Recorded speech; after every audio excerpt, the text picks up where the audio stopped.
Welcome, everyone, to the Modern Day Overthinker podcast. My name is Colin, and I'm your host. Thank you for tuning in today. Today, I have Adam Wyffels here in the studio, and we are going to talk about a few different things. But before I get started, I want to thank you for being here. Yeah, thanks for having me, man. Yeah, I appreciate it. And we've talked before, but lots changed since then. So I first wanted to kind of get into your background. Like the last time we talked, you were talking about multiple personality disorder, and you've since Borderline personality disorder. Yeah. Sorry, I mix up the two. That's pretty common. Yeah, and either way, that's not the case. Yeah. So, when I was involved in the mental health system before, I'd just gotten off of drugs. I used drugs for 10 years, drank alcohol for 10 years, and just really didn't have any way to regulate my emotions other than using substances and process addiction behaviors.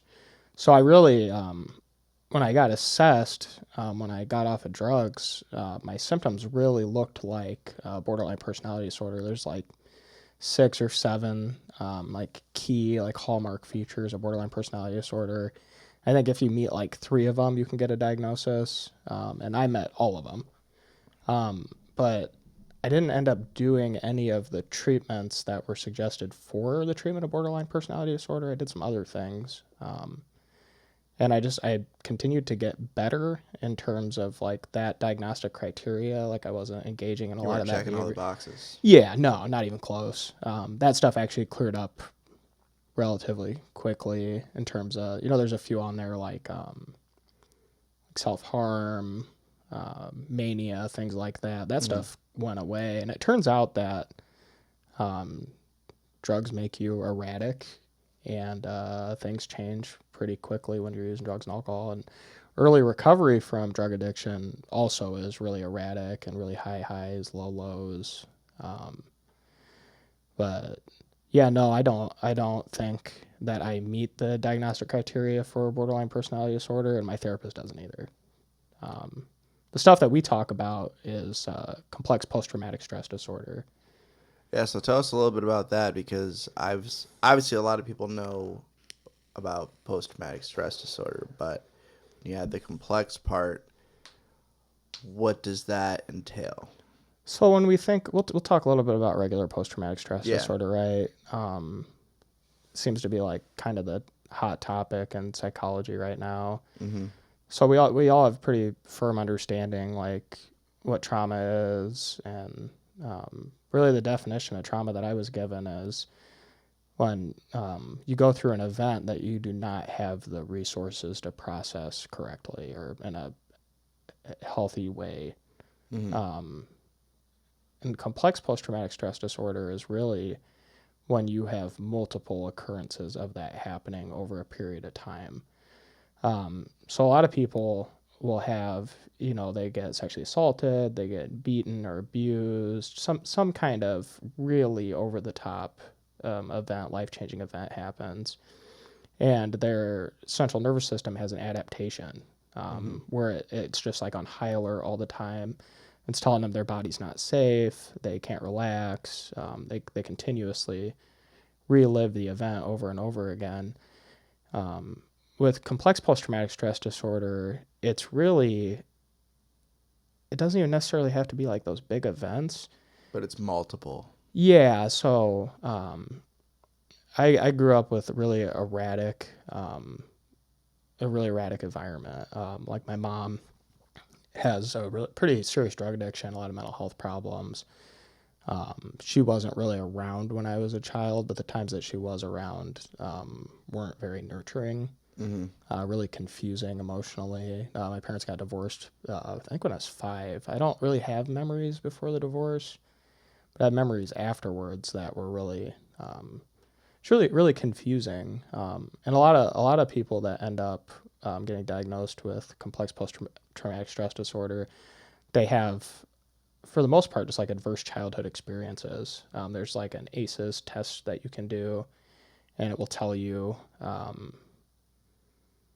It tells you a lot. It's mostly used for research. A lot of people think that it's some kind of like diagnostic test. But I took that test when I went to treatment, and I've taken it recently just because like I know that your mind changes the longer that you're off drugs.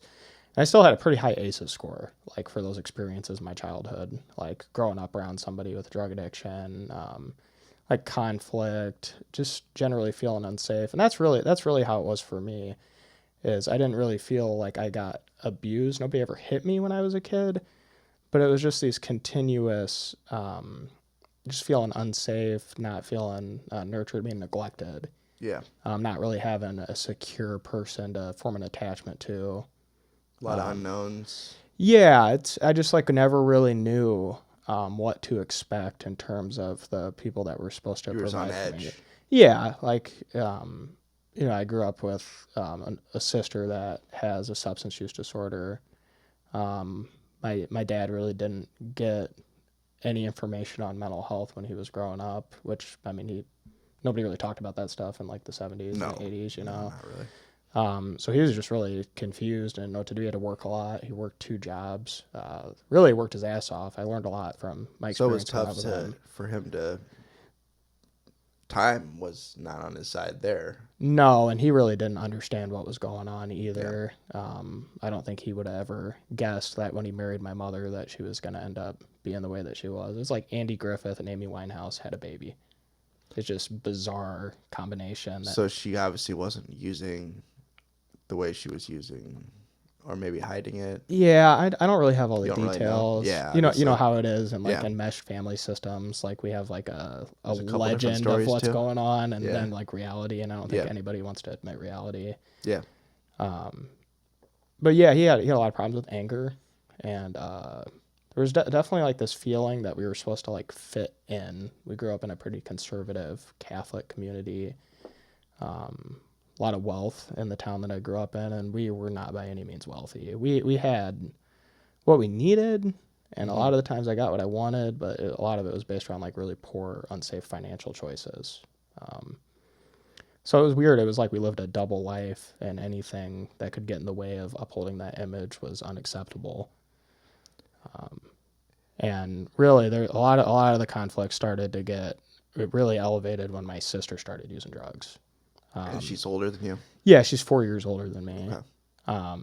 Like her drug addiction just got unmanageable so quickly. There was just constant conflict in the house, yelling, screaming, doors being slammed. And you were how old at this time? That Teens? that one's tough for me. So I think my sister was probably like 14 or 15, so I would have been like 11. Okay. So not even teens yet. Yeah, so I came from this place of like not really getting emotionally nurtured because of the necessity to make enough money to raise 2 kids. Yeah. And then like not having that like mom in my life. And then, I came from this like footing, this like shaky footing, and then went into this just absolute nightmare of like what is actually going to happen tonight in the house. Like, is everybody going to fight till 4 a.m. and scream? Yeah. Is she going to come home drunk or high on methamphetamines? What's gonna happen? Yeah.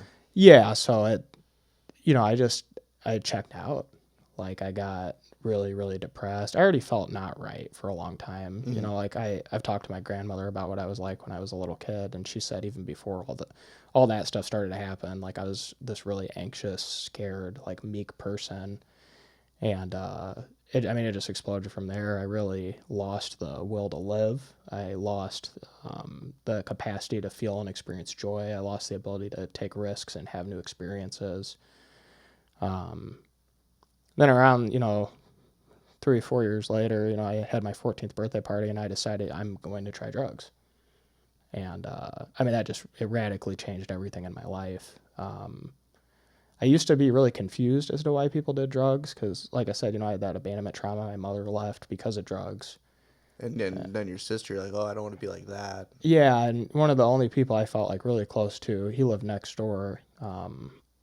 He just like absolutely terrible upbringing. His dad was heroin addict. He was never in the picture. He had a really physically abusive stepdad. And then as I got older, I didn't know this then, but as I got older, I learned that he was being molested. too by somebody in the family. He started doing drugs when we were 9. Jeez. Like he was doing prescription pain pills and stuff. He was stealing them from a family member. So he got taken away, and it's just like this reinforcing message of abandonment. Like when people do drugs, you end up alone. So I always think it's really interesting looking back that I ended up having a 10-year-long drug addiction because of those circumstances. But really what it came down to is I just didn't have the capacity to like feel safe emotionally or really make good decisions or feel supported by anybody. So it was more like I'm gonna either check out completely and commit suicide, or I'm gonna figure out what all this is about. Mm-hmm. And I figured out what it was all about. Just took a little while. Well, yeah, it took a little bit. Yeah, I mean, I don't know. I think like a lot of people would expect like 14-year-olds to experiment with drugs. For or me, at least drinking, which yeah. For me, it just kicked off right away. Like, just went right into it. yeah. So I gave it a shot, and I tried marijuana and alcohol on my 14th birthday, and it all made sense why people left. I mean, it completely alleviated all the heaviness and that sinking feeling in my chest and all the fear. Like I felt for the first time in my life I could like come out and play and be comfortable in my own skin. So naturally, like, because remember we're on this like turning point of either I'm gonna die or I'm gonna try this. It worked, so I just went all the way with it. Yeah. I felt like I was really academic in my drug use. I'd spend hours online reading about different drugs, and I thought it was like Pokemon, dude. I was gonna catch them all. Yeah. I mean, I really was. Over the course of my 10-year drug addiction, there's very few drugs I did not try.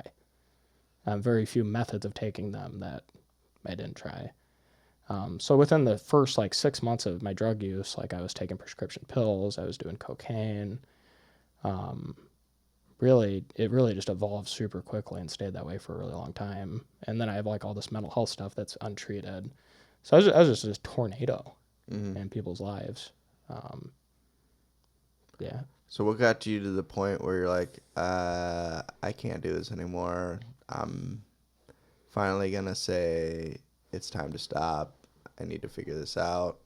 Was there a certain event or was it a series of events? Like with everybody has a different story when it comes to this. So Yeah, so I really the experience that I think that really where things turned, there's 2 of them, right?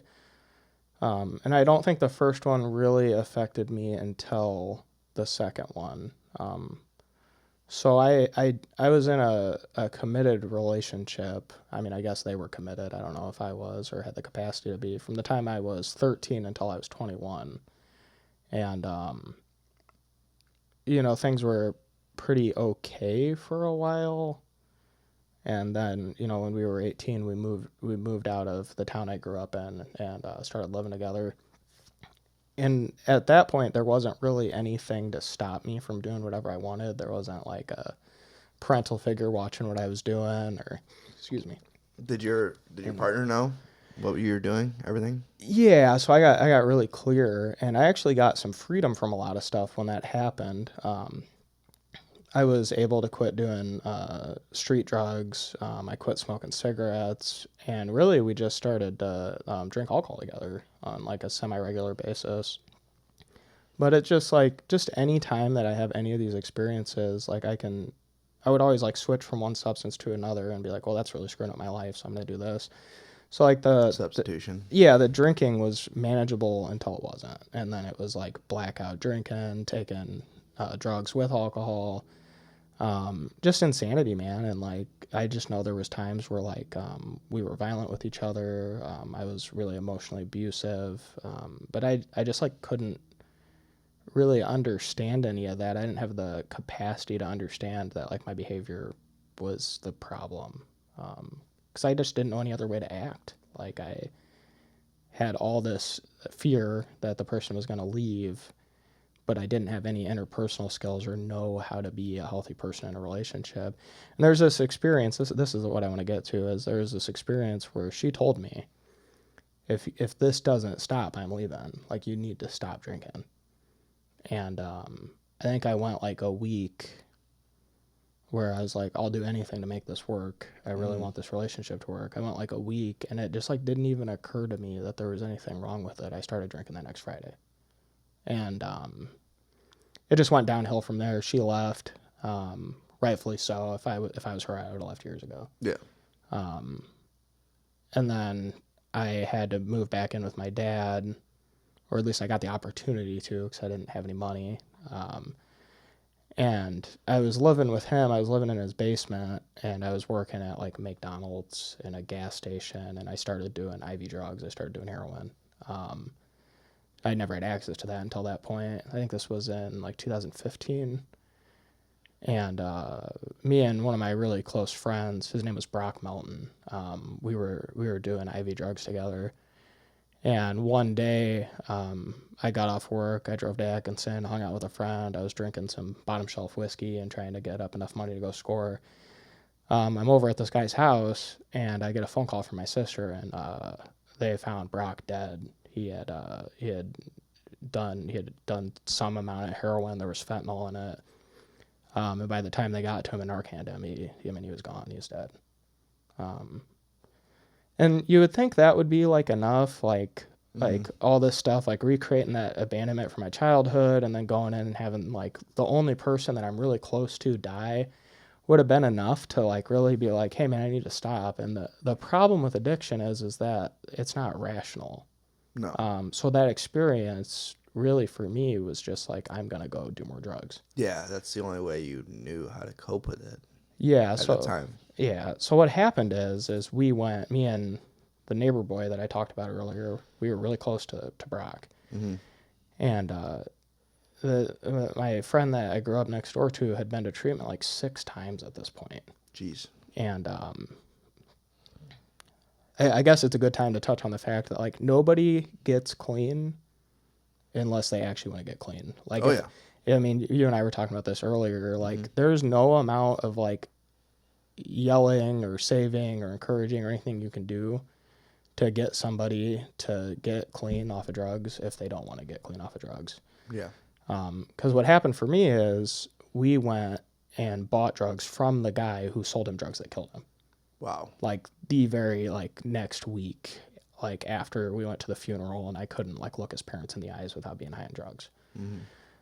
So I go and I buy some drugs with this guy, the guy who started using when he was 9, using hard drugs. Like hard drugs were his first experience with drugs.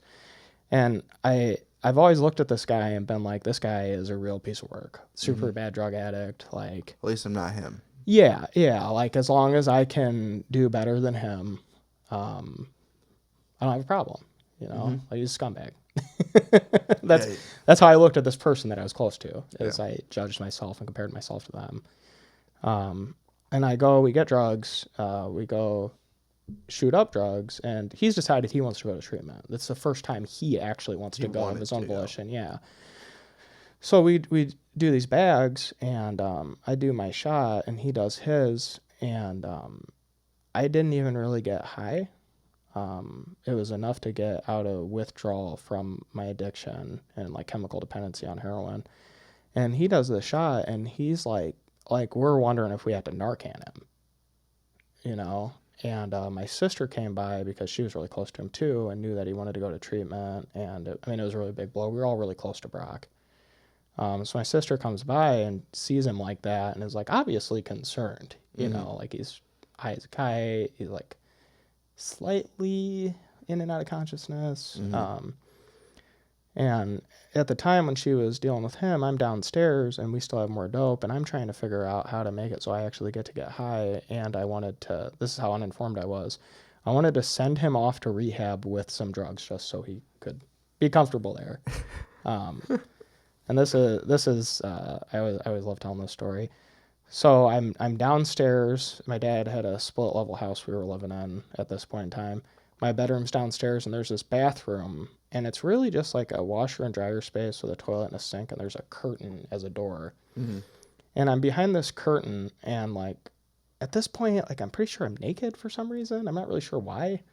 Why not? I don't really get what happened there. And I've got like this tinfoil, these drugs, and I'm trying to like split this up so I can give him drugs.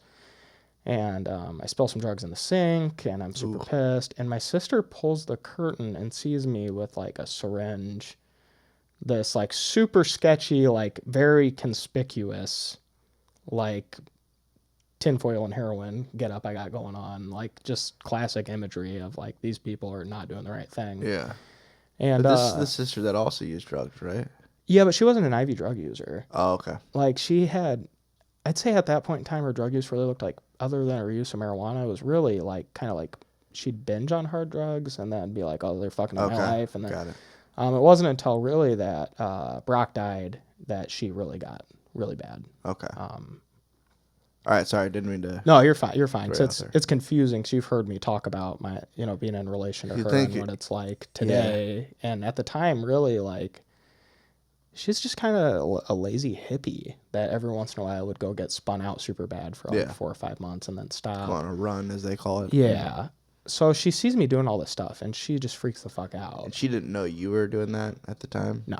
She thought your friend was, obviously, because he was the one that was not doing well. She had her suspicions, but really I think most people were at that time were concerned about my drinking behavior because Got it, because that was so constant. Well, yeah, I just drink all the Noticeable. time and abuse benzodiazepines and black out. And this is super embarrassing. There was one time I was seeing this girl and I was living in her basement because that was my MO. Like, I'm gonna date you and live in your basement. Yeah. And we'd go over to my sister's house and hang out, and we'd smoke pot.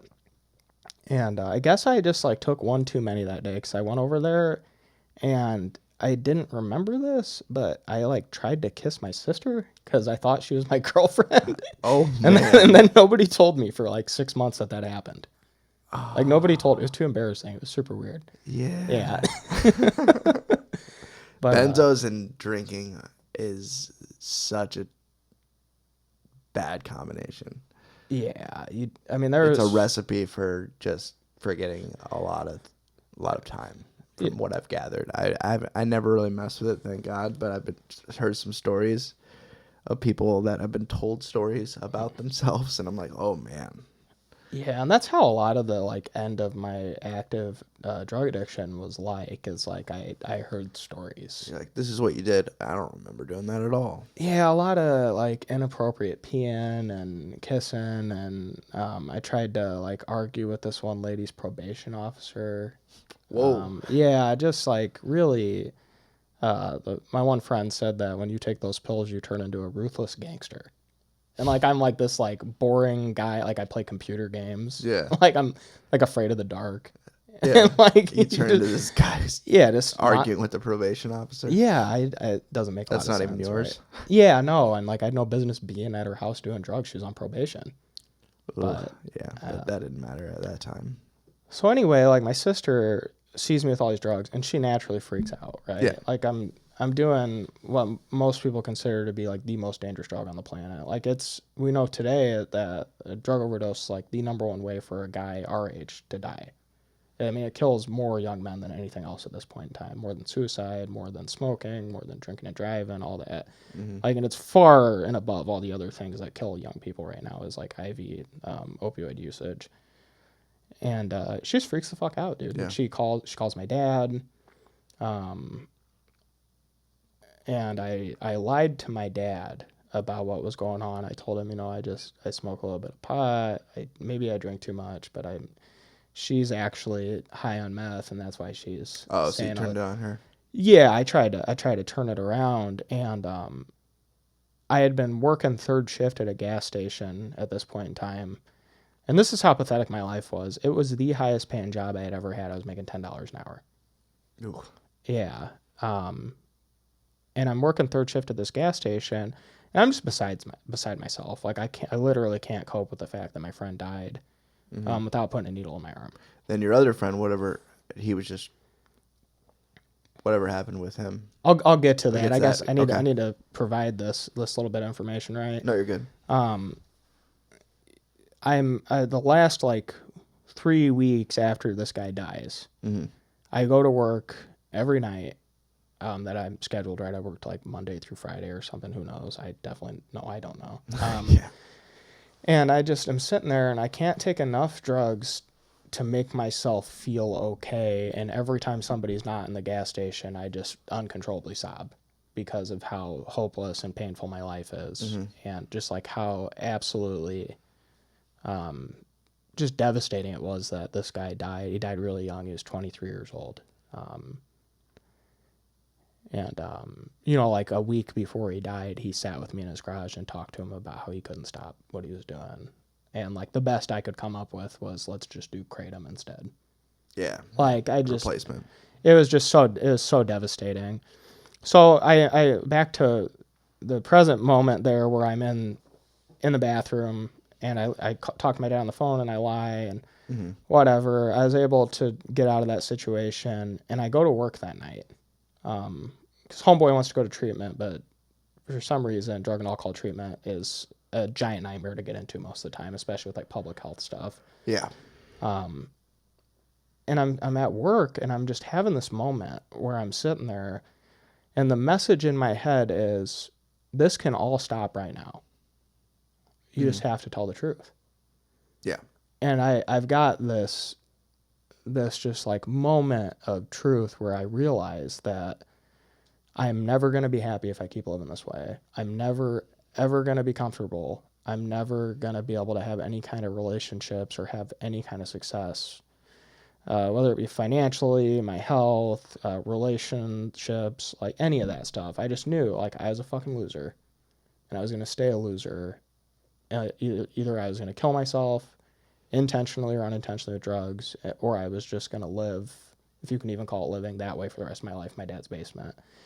And I tell you, man, it lit a fire under my ass. Like I had picked up the phone and I just called my dad and I told him the truth about everything.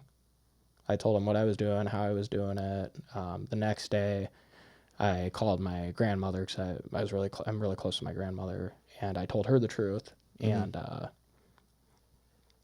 I just got really honest with everybody. And me and that guy went to treatment together.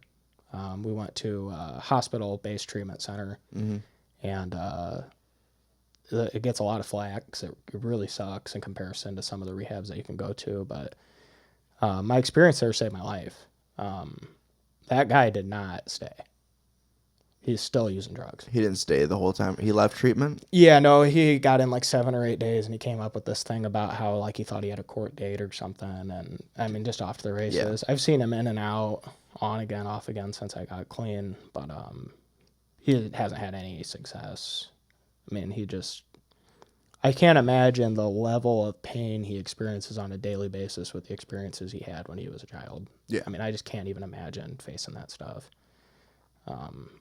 So I have a lot of empathy for that guy, and I think about him quite a bit. But I did not stay clean the first time I went to treatment. I went in and I got did the whole program though? Yeah, I went in and I did. It was recommended 21 to 28 days, and when I did my last week's evaluation, they were just like, I was the guy that if there was like the drug and alcohol treatment yearbook, I was most likely to succeed. Like I did all the assignments they gave me. I took all the opportunities. Yeah, I read like 7 books. I did all the things, and I even did stuff that I was vehemently against. Like they had a Judeo-Christian support group on Friday nights, and they told me I should go to that, and I did that. I got on my knees and I said this like really weird Jesus-y prayer. And I'm an agnostic atheist. Yeah. But you were just like, I'm doing whatever. Yeah. If you told me to go in the corner, do a handstand and take a shit, I'd double check and make sure it was the right corner. I was just willing to do whatever. The problem is once I got out, and I did outpatient, I really had this misunderstanding about what addiction really was. I really thought, well, this is the first time in my life I've had any positive emotion that lasts longer than 4.5 hours. So I'm good now. And I made a bunch of terrible choices to where I ended up living with a girl, being in a really unhealthy relationship dynamic. She was on drugs. And the abandonment stuff crept back in, man. And we were in this really weird open relationship that I didn't really want to be in, but I didn't want to be alone. Got it. I've got compromised. Yeah, I've got all this like process sex addiction stuff going on that is like shrouding the pain of my fear of abandonment and intimacy. And the conclusion I reached is if I do drugs with her, she won't need the guy that she gets to do drugs with. Ah, And it wasn't like this obsessive thing where like I was like fiending and I needed a hit or I need to get loaded. It's just like it was so it's an sneaky. acceptance thing. Yeah, it was so sneaky because it made perfect sense to me. I was like, I don't even really like weed, so I can do it. Oh, Which makes a lot of sense, right? I hate doing this, so I should do it. yeah. But at the time, it made perfect sense. I wasn't involved in any You support groups. justified it. You made it. Yeah, I wasn't involved in any support groups. I got this. It's gonna be all right. I feel good. I got Yeah. the job, the girl in the car. Yeah, you're. The holy trinity of recovery. Yeah. And I used drugs again, and I got in this place where it was before I'm 14, and I'm either gonna kill myself or I'm gonna use drugs. At this point, it was I'm either gonna kill myself or I'm gonna get off drugs. Mm-hmm. And that's really where I started to get like real freedom, is when I was in this place where I didn't want to die anymore. I didn't want to feel the way that I felt anymore. And I was really willing to do whatever, actually, this time, to shut the fuck up and listen to what people had to say about how I should be living my life. I really had this huge misconception, and I didn't understand that, like, addiction really requires, like, what I would call, like, a continuum of care. Maintenance. Like, yeah. Yeah. Like, I needed the inpatient rehab to get some clarity and some information. I needed the outpatient rehab to get connected to the local support group community and have some accountability through drug testing. And then from there, like, what I didn't understand is that I absolutely needed to get involved in some kind of peer support group. Yeah. And I just was not willing to do that the first time. Especially the ones that we get exposed to around here. We don't really have any secular support groups.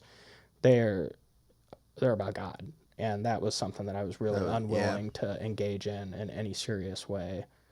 But I was just done. I was just so done, dude. I didn't care. I didn't care what it took or any of that. I went in, and did that.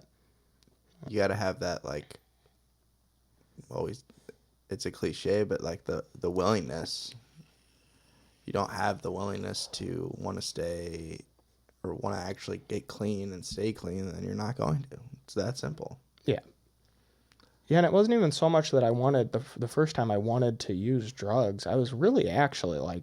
Against it. I was super grateful that I wasn't on drugs. Yeah. I remember... This is so funny. But you didn't have, like, the tools or the support. Yeah. So you're just like, well, I'm going back to it. This is... Yeah, I tricked myself into it. Yeah. In a way that really didn't present any kind of real danger in my head whatsoever. Where if you were in a sport group, you could call somebody like, hey, you're being an idiot, man. You should they would have been like, what the fuck are you talking about? Yeah, like not a good call, man. If somebody called me with that information today, I would be like, we're meeting up right now. Yeah. Like, I'll pay for the moving truck. Like, you just... You get out of there. Yeah, this is... I mean, if you want to die that bad, I'll buy the gun for you. Like, it's just completely outrageous to me in hindsight. But Yeah. At the time, it just made perfect sense. It made perfect sense. Yeah. Yeah.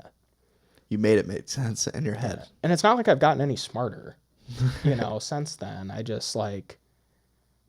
I don't know if that's necessarily true. Maybe I have. But I guess what I'm trying to say is, like, I cannot do this without outside influence. Like, I need other people to keep this process going. And, I really like what I've discovered in recovery is that all the stuff that I desperately needed, being that little neglected kid and that guy that had to use drugs to feel okay and feel accepted, like, recovery has offered an opportunity to have all that stuff. Like, I have a community of people that I can depend upon, call any hour of the day and get a hold of at least somebody and talk about what's going on. Yeah, that network's very crucial. Yeah, and I feel like I belong somewhere. I mean, really, like, my whole life, I never really felt like if I was authentic, I could be a part of anything. And, I mean, for the most part, it was really true. I mean, I went to Catholic school and I didn't believe in God. It was weird, and then... Like, you never bought into it? No, not once. Not once. I just, the way I saw it when I was little, right, I've got a different view today, but when I was little is, if God's real, why is my life like this? Oh, okay. So I wasn't even willing to listen to any of it, because I had all these people around me who came from wealth, and they had really secure, close Like married why families. is my life like this? Yeah, it's like, does Jesus hate me? Yeah. Like that's how I felt. And as an adult, like I want to be respectful to anybody and everybody's beliefs. For myself, Yeah, and I should have said bought in, but yeah, that's fine. That's fine. They're not gonna offend me. no, But that wasn't. That was mainly for anybody listening. Like, yeah, you just it just wasn't something you believed in, and but you still were a part of that environment. yeah, So it's confusing. it's really alienating. Yeah, you feel the like word I wanna use. everybody believes this, and I'm supposed to believe this, but I don't. Yeah, and that's a big, I think a big like trait of people with substance use disorders is feeling like really alienated from Yeah. people and not being able to connect to people and not feeling a part of things. And we all have different reasons for feeling that way. Oh yeah, that's why I did what I did, was to feel accepted and be able to hang out with people that I normally probably wouldn't have been able to hang out with. So I thought, unless I did what they were doing, help me fit in. Otherwise, I felt like I didn't have a home. I was like, even in high school, I was definitely, I wasn't like an outcast by any means. I was definitely friends with like everybody. Surface level friends with a lot of people, but I didn't have anyone that I was really super close to. Um, that I was able to like truly be myself. I didn't know who I was ever. Yeah. I just felt like I was just like, I don't, and I just had a lot going on in my brain. I was just like, I want to not only fit in, but I want to be able to, like you were saying, you tried a bunch of different drugs, you did research, you're like trying to find that recipe, and never happened. Like, how do I fix myself? How do I make myself feel like normal, quotes? Because I don't even know what normal is anymore. But Yeah, I don't think it's real. it's relative. I actually think that it's really like a toxic conception, and I mean, Yeah. not even just in like a social justice way, but I really think that it's a myth that we've created as a society to further judge ourselves and alienate ourselves. It's another way to separate who we are. Like, we're all individuals. We're all different. So your normal is not my normal if we use that term. Yeah, it's a completely meaningless term it's just completely subjective and has, as far as I'm concerned, no value at all. When it comes to people, anyway. Yeah. Yeah.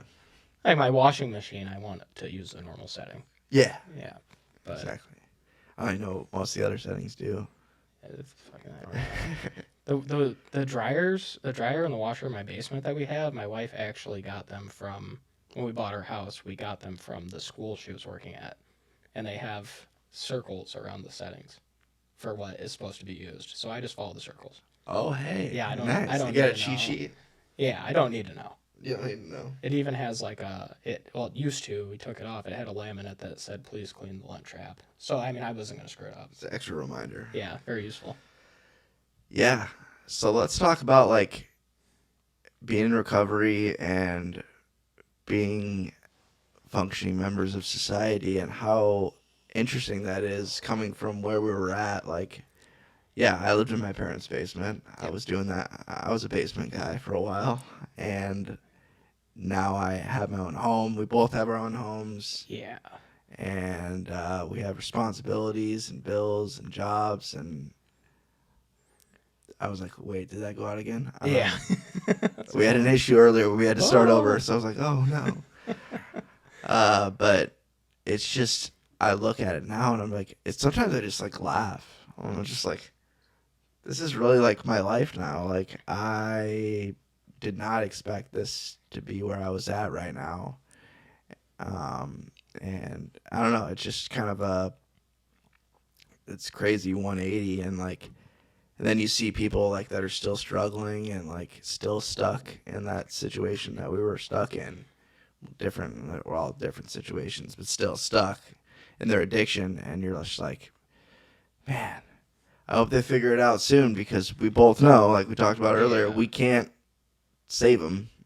We can't be like, hey, you need to do this, you need to do that, because if they're not ready, they're not ready. And it's just what it boils down to. It sucks, but being where we're at now, like, do you ever just like look back, like look at your life, and you're like, what? How did this? You know, kind of how it happened, but you still like, So there's times where I'll be driving in my car and I'll be listening to music after like hanging out with people from the support group. yeah, After having a like really really good day where like I accomplished something or yeah, I'm like working on a long term goal that I have, and I'll literally just start to cry because I can't even begin to express how much gratitude I have for my life. I mean, I spent the majority of my life wishing I was someone else, somewhere else, doing something else, and when mm-hmm. those weren't options, I wanted to die. And I don't have any of that going on anymore Yeah, at all. Not even close. Like I remember when I first got clean. My buddy Ricky jokes about this all the time, and he says Ricky, I it, know Ricky. and He's he fun. says if I would have sat down when I first got clean, and made a list of everything like my expectations and demands, I would have shortchanged myself, and I earnestly believe that. When I first Oh got yeah, clean, I had an iPhone 4 oh yeah. in 2017 with a pink bedazzled case. No one had your charger. Yeah, no, not even me. No one let you borrow your charger. I was living in my friend's guest bedroom. I was too emotionally dysregulated to hold a job successfully. And I just like could not function in society whatsoever. And the list was probably really short. Like, I just want to have a job and my own place. I didn't want to have a job, but Oh, you didn't want to have a job. Okay. You had So it was a little shorter. I wanted to be able to have a job. Okay. So Yeah. my expectations were I want a nice phone, I want one or two pretty girlfriends, and I want a better car. One or two. And like I just really want to be able to explore my life. And I mean, obviously, like as I'll use the term like emotionally matured through the recovery process, I started to have some more realistic and reasonable goals, but I would have never expected the place that I'm in right now at all. I mean, if you would have told me even like 2.5 years ago that I'd be in the spot I'm in, I wouldn't have believed. I would have had a really difficult time thinking that one, this would be what I wanted, or two, that this would be where I'm at. Um, like I never wanted to get married. The pain of my parents' divorce was so significant that I had really convinced myself that that's not who I was. That's not who I wanted to be. I would have never bought a home. Growing up with the financial insecurity that we grew up with, I was really against the idea of trusting banks, Oh yeah. like getting a mortgage or any of that. Like I completely abandoned the idea of ever working on my credit. Um, just all that stuff. I really don't think any of that was for me at all. Yeah, and also one thing I've noticed is like the more I work on myself and the longer I stay clean, the more I don't idolize like other people's lives or like try to like be like, oh, I wish I was like that or I wish I was more like them, and like in a weird way anyway. Like I used to like compare myself so much more than I do now.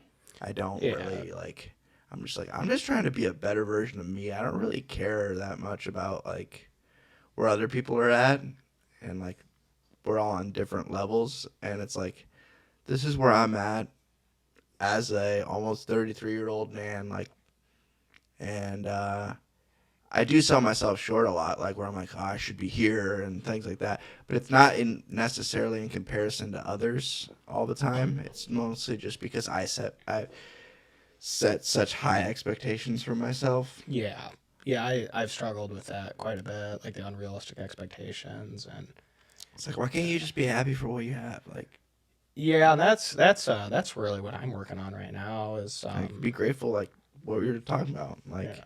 that you have the things you have and where you're at. Like, that should be good enough for now. Like, as long as you're not complacent.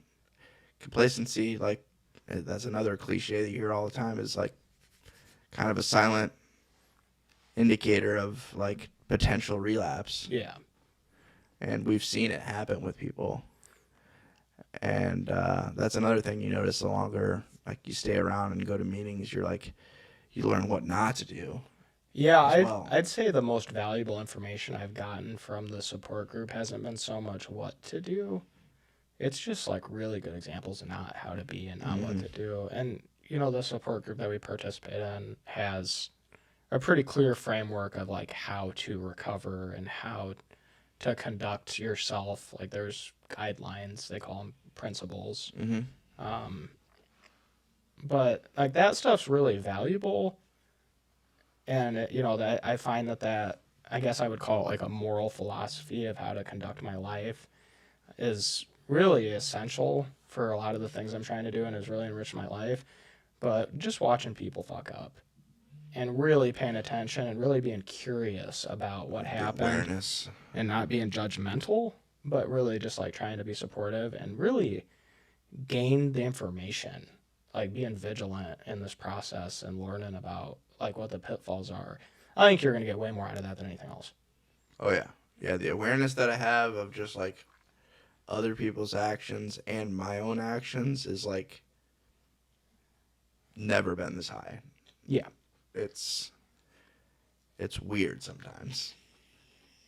It's like I see things that are gonna happen before they happen sometimes. So Yeah.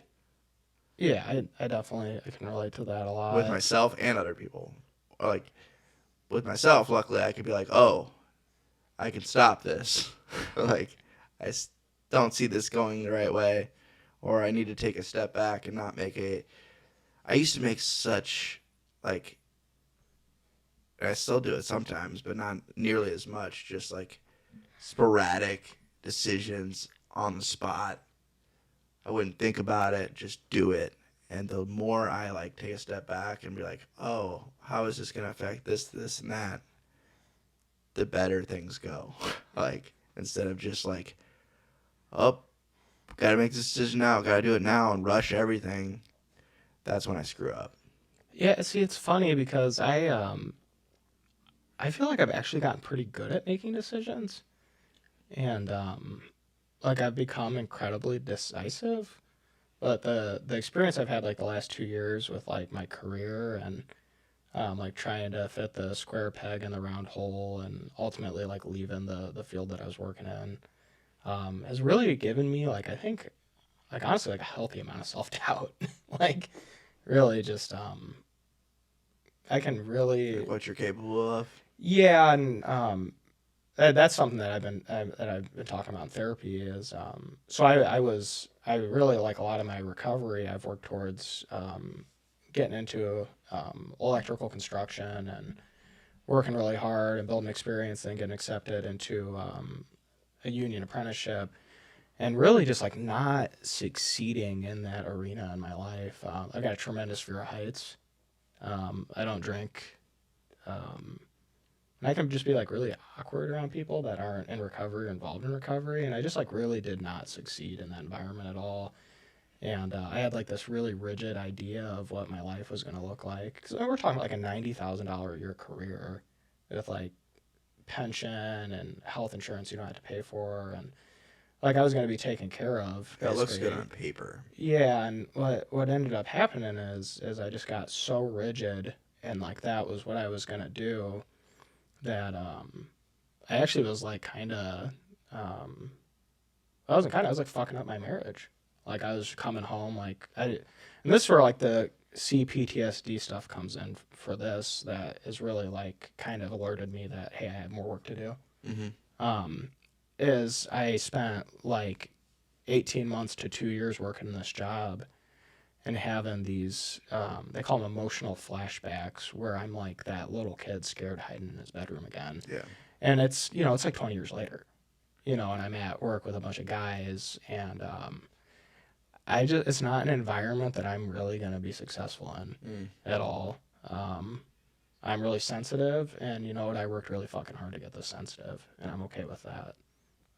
But Yeah, you have actual emotions now. yeah, I have empathy. Yeah. So my current job, I work at a drug and alcohol treatment center. Complete flip.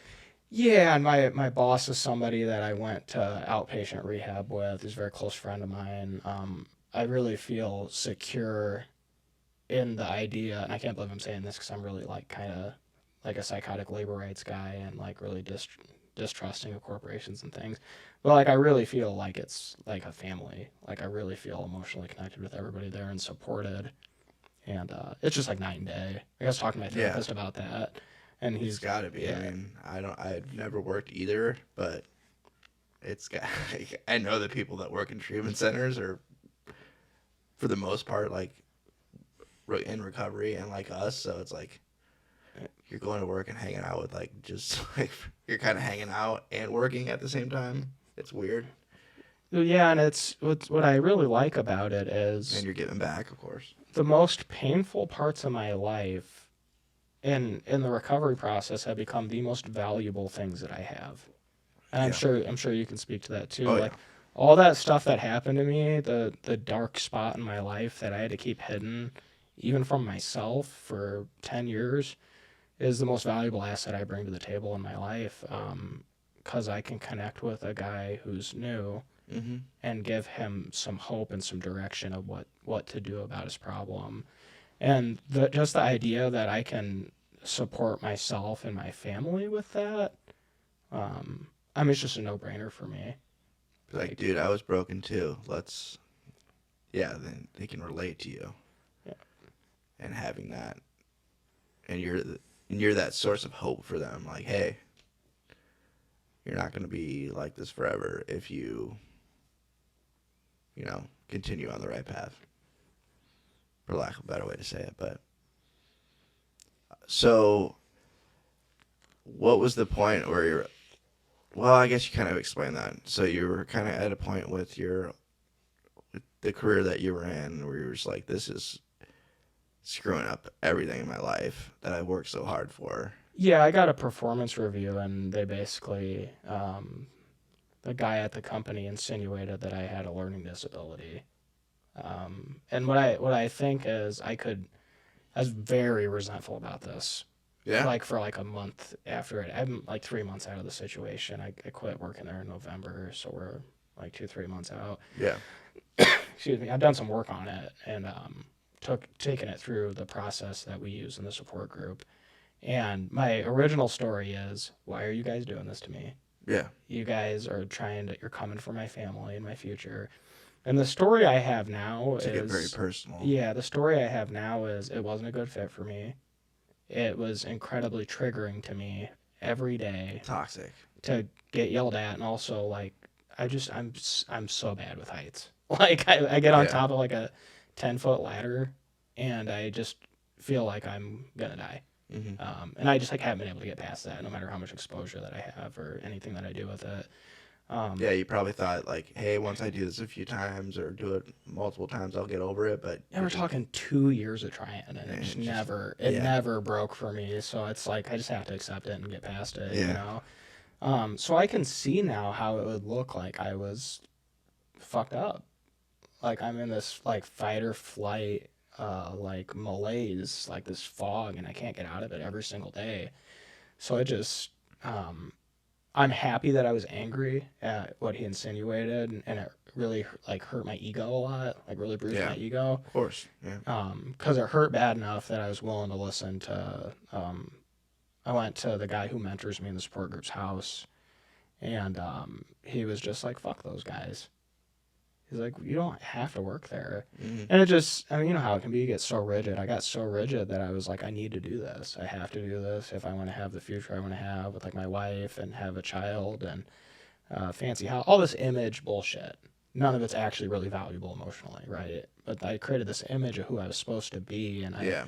big chip on my shoulder, growing up super poor and trying to impress my family and my grandparents, and um, I just realized that it's not worth the amount of money is not worth the cost that was causing to me in my marriage. Because I quit that job, dude, and literally night and day difference. Like, I'm not tense at home anymore. There's actual like emotional intimacy and like fun in my marriage again. Um, I don't wake up on days that I have to go to work and like think, how the fuck am I gonna do this? Like, how am I gonna pull it together and get through this? I get to be like present in my life and actually do something I care about. Yeah, because you were just like checked out because you're just like I kind of almost like you turn into like a robot when you're doing that. When you're doing Yeah. something that you really just don't want to be doing, but you're like, and then eventually, kind of like recovery. The pain was strong enough where you're like, I got it. I gotta do something different. Like, Well, yeah, I'm not a dummy, man. I've seen guys go back out and start using drugs again over career oh stuff. yeah, And like, I'm not, like, I just know the signs. Like, I have this agreement with myself that, like, if I'm in a situation that makes me consistently want to commit suicide or use drugs, like, it has to change. It's not negotiable. yeah, Like, I heard a guy say that he was like a Civil War surgeon. Like he didn't have any time to be fucking around with stuff that was infected and everything. Like in the Civil War, right? They just cut it off. mm-hmm. And that's the kind of mentality I have about stuff like that. If it presents that urgent of an emotional or physical danger in my life, it has to go. Yeah. What's weird is I didn't really realize how much it was fucking me up. Like I had really just like committed so deeply to the idea. It's like this is what I'm doing. This is it. Well, yeah, and I think I was actually like literally gaslighting myself. Like I was telling Uh, myself like that I was it wasn't that bad. It was my mental health. yeah. Um, I'm gonna get through this and it's gonna change. And there was a lot of judgment about what I was doing with my recovery program and how I was like completely mysteriously unable to apply it to my job. So I just like accepted something I really should have changed a long time ago. Mm. And I didn't realize just like how detrimental it was until I quit working there. So you tricked yourself into believing that this was the right thing to do. Also, it sounds like some ego stuff too. Like you don't want to Oh be, yeah, yeah. Like I've worked my ass off to get to this position, and I'm just gonna quit. Like that, yeah. But it's the obviously it was the right decision. Like, yeah. Oh yeah. Oh yeah. Oh yeah. Where I'm working now, I mean, I'm probably not never even with what I'm doing with my education right now, never gonna have the earning potential that I had before, or the benefits or any of that. And I just couldn't care any less. Like we were talking about that acceptance, like where I'm at is good enough, and like I've got savings. I'm not living paycheck to paycheck. I have a house and a car I can afford. Like none of that stuff really bothers me. I mean, we just went out on a whim and bought the new Xbox the other day, and oh yeah. probably not a good choice, but I mean we're using it. Um, so I'm not really too worried about anything. I can still kind of tell myself that story sometimes though. Like, well, you really, on the way over here, I was thinking about that. I was like, am I really like? I kind of doubt myself, and I kind of do that before I talk about myself. And I'm just like, man, am I really doing what I'm supposed to be doing? And I just like started laughing, and I was like, I really probably shouldn't entertain any of this. No. Like just that like metacognition, like none of this is actually useful. No. I mean, I can't imagine anything more infuriating to me than the insurance companies. The insurance companies and the providers. So there's certain like providers that are getting to the point where they will not see you unless you can prove your insurance is active or Yeah. you can give us $200 or like sometimes more to be seen. They won't just straight up bill you. They will want some type of money up front because these providers have been burned and by people or by insurance companies so many times that they're just like we're not messing around anymore. Healthcare has gotten so bad in this country. It is I see it firsthand every single day. Before I worked in healthcare or worked in with insurance, I didn't know there was a problem. I heard Yeah. older people talk about it all the time. Like You just thought they're bored though, yeah, they just right? thought they're That's just it. old people complaining about stuff. Yeah. But no, they're right, and it's so screwed up. Um, and that's the other thing with my job is like I can't fix this myself. It's an uphill battle that I'm dealing with here, um, and that gets frustrating because you're like, this isn't gonna change. Like, there's gonna have to be a huge change, like from like the government or just within the insurance company. I mean, I have a lot of opinions on that. Oh, it's so Yeah. messed up, man. But I mean, it's like, what is the right fix at this point? Because it's so screwed up. It's just like, I don't know what to do about it. But working in the industry has been eye opening on that, because I it's changed some of like my views even politically, like, and now I'm at the point where I'm just like, I don't know who to believe anymore. This is all messed up. Like, what? It's all about money, man. It's just, yeah, that's honestly like my biggest complaint about just like health in this country in general is that I really don't think that it's morally acceptable to monetize people's well-being. no. I really like I'm really grateful about the organization that I work for, because obviously like we want to charge for our services. Yeah. Like we need to make money to be a Because people have to business. get paid, and But there's overhead. we are absolutely willing to work with people in any way possible, because we recognize it for what it's life or death with drugs and alcohol. Yeah. But This could be it. but not every organization's like that. Not every organization's going to work with you. And I mean, the mental health care system in this country is absolutely like overburdened, overwhelmed. There's not enough providers, and it's, unless you have like a good job and resources, like you're not going to be able to become a part of it in any meaningful way. Mm-hmm. Like when I first got clean, I was on Medicaid, and first of all, it took me 90 days to even have an assessment to see a psychiatrist, which is, I mean, the symptoms that I was presenting with, like suicidal ideation, Yeah. like mania, depressive episodes, things like that. I mean, I was just like, I could have had a bad day and Yeah. potentially Could have been it. committed suicide and never got a chance to ever see anybody and work on that. And then the quality of services that I had access to were not very good, because those community health resources, they're not getting paid a reasonable amount of money. Medicaid does not reimburse a lot of money to providers for the services that are rendered. So you end up with basically people who just have gotten out of college that don't have a lot of experience. And those people can do good work, but their caseloads They're still. caseloads are outrageous. Yeah. Like I've read about people that work in community mental health, they're therapists, they do talk therapy, and they're seeing like 40 or 50 people a week. I mean, that's just, so like you have your hour that you spend with the client, and then you also have all the time you need to do to, one, take care of yourself, two, keep notes of what's going on, do billing with insurance companies that don't want to pay, or Medicaid even can be difficult for a lot of people.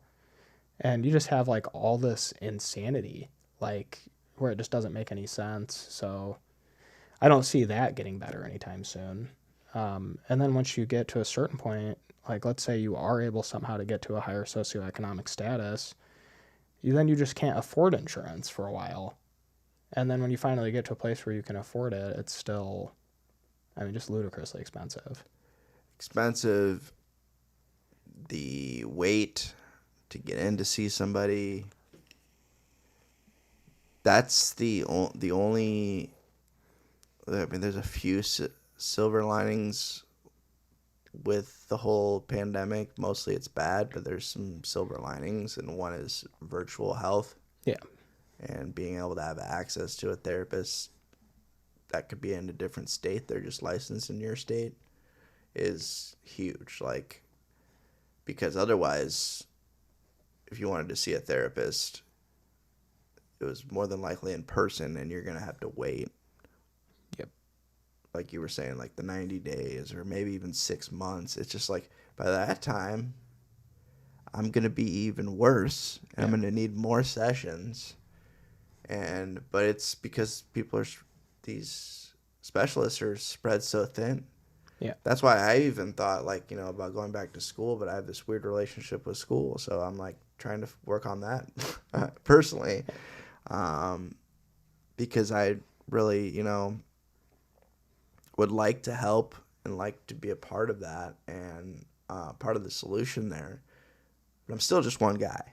So it's also Yeah. like, well, I get that complex where I'm like, it's never going to be enough. I'm never going to be able to do enough. And I don't want to get in that situation either. So it's, I think there's a balanced yeah, perspective. Like, this is not going to change unless we have dramatic, unfortunately, dramatic political attention to these issues.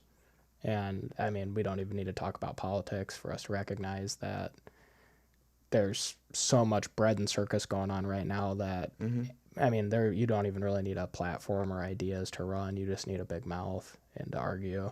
yeah, it's scary. So I don't think that we're going to see any kind of serious change in the way that the government approaches like regulating healthcare, insurance companies, anything like that. And I really think the only way we're going to see any difference is if policy changes around insurance and healthcare.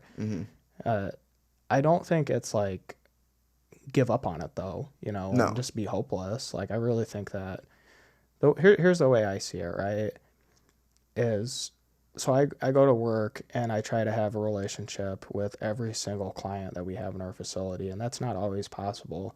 But my hope is that I can impact in the 30, 60, 90 days that I get to interact with this person, I can impact at least one person. Yeah. And at the end of the day, on my journey in recovery, it wasn't until I met the one person who ultimately became the person that mentored me in the support group that anything happened for me. So if I can get the opportunity to be that guy for one person, then it was all worth it for me. That's true. Yeah. But it's just not. It's unfortunate. I mean, we've got like statistics for people that are in recovery that their success rates are just absolutely abysmal.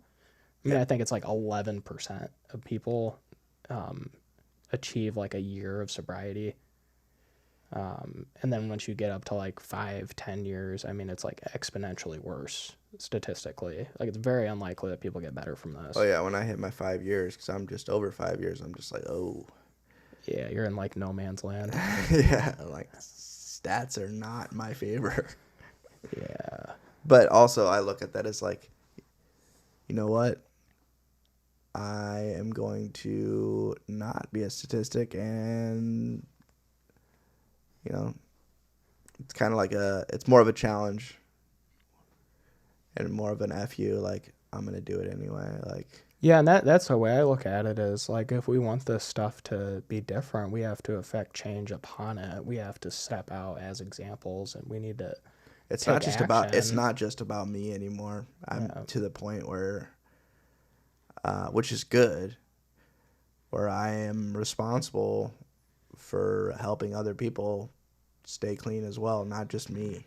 Like, and I'm glad it's set up that way, because there's times where I'm just like, you know what am I doing here? Why is this even worth it? Or I get lonely or whatever. I want to go to the bar and drink or whatever. And I'm just like, oh yeah, I have people that look up to me, and I'm a part of their support system. And I'm not just like letting me down, I'm letting other people down. It's like, I did enough of that in the past. I'm good. Yeah, I'm not trying to have that real good feeling of moving back into the basement anytime soon. No. Yeah, I remember though. I have to remember like why I got and why I decided to get into recovery and why I decided to get clean. If I ever forget about that, I am in a bad place. What we got here? Okay. Yeah, we can wrap up. But yeah, I could have talked about insurance companies for a while. I don't. Providers. I don't want to go too far on that. No, we don't. Really politicize your episode, and I really no, and also want to like avoid that. well, touching on the mental health access to care is important, and it is a problem. But also, like, use your resources. If you're somebody that wants to get help or wants to get therapy, try to, talk to other people who are in therapy. Talk to you if you're working at a company that's big enough that has, employee assistance program, or like, you have any type of benefits, talk to your HR, see what you can do. Companies are getting more progressive about it. I've noticed that. And there are providers out there who are willing to work with people. Exactly. You got to ask. On paper, the price I was quoted when I first tried to get into therapy, or come back to therapy in the last like year, it was completely unaffordable. My house was cheaper. Yeah. My mortgage was cheaper than what was being asked of me with what my insurance provided. But just like, I guess for anybody that's listening, just don't be afraid to say, hey, I'm self-pay. Can we work something out? Because Yeah, don't be afraid to ask. yeah, a lot of people that work in the field are, like me and like you. They want to help. Yeah, they have experience of the problem or of the dysfunction, and they want to provide solutions, and a lot of them are willing to be flexible. Yeah. Really are. I mean, that's the situation I'm in right now. Like, the guy was very generous and is willing to compromise because he believes in what he does. Yeah, which is awesome. So there are people out there that want to help and that aren't driven by money. Yep. So the more people like that, the better. So I'm thinking we're starting to realize, like you realized with your career, you're like, it doesn't matter how much money or the benefits. It's not gonna, it's ruining my mental health and my life in general. Like, it's not worth it. Not even close. Yeah. No. Yeah. So I'm so desperately happy to be out of that situation. Yeah. I just I can't even begin to explain. Yeah, it's like I just didn't realize just how much it was absolutely fucking me up. And then, yeah, it's night and day. It's pretty good. That's one thing I want to say. That my favorite thing is when like someone will come to the support group and they want to quit their job. That's like, as far as I'm concerned, you've been on this. The lately, most therapeutic intervention you can have in your recovery is just quit your fucking job.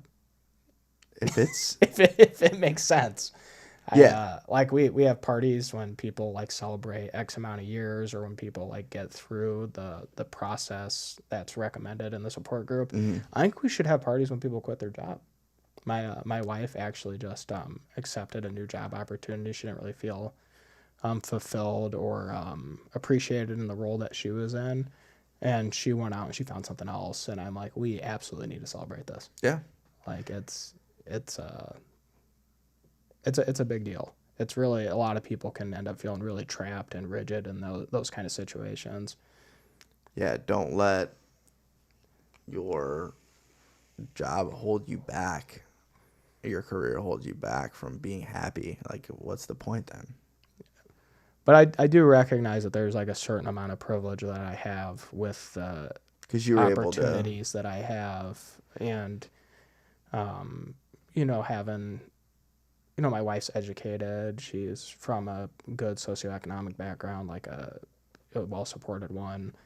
Like, I am really grateful that I have access to the resources that I have, and not everybody has that. But if you can leave a toxic work environment, if you have the means to do so, and the only thing holding you back is the what if, quit that fucking job. Yeah. Just quit it. Just quit it. Especially if you have another opportunity that was also something that you had. You had another opportunity that you were able to. Oh yeah, yeah. That's helpful as well, because obviously you don't want to lose your. It wasn't guaranteed. Like, it's not like I had this guy on the back burner. Yeah, that's true. You still had risk. A huge risk. So I didn't. I guess don't quit your job until you have a new one. Yeah. Not everybody listening don't necessarily quit your job. Yeah, they might go. They might listen and then just quit the next day. And yeah. Then it's like, wow, I listened to Colin's podcast and he's an asshole. He told me to quit my job.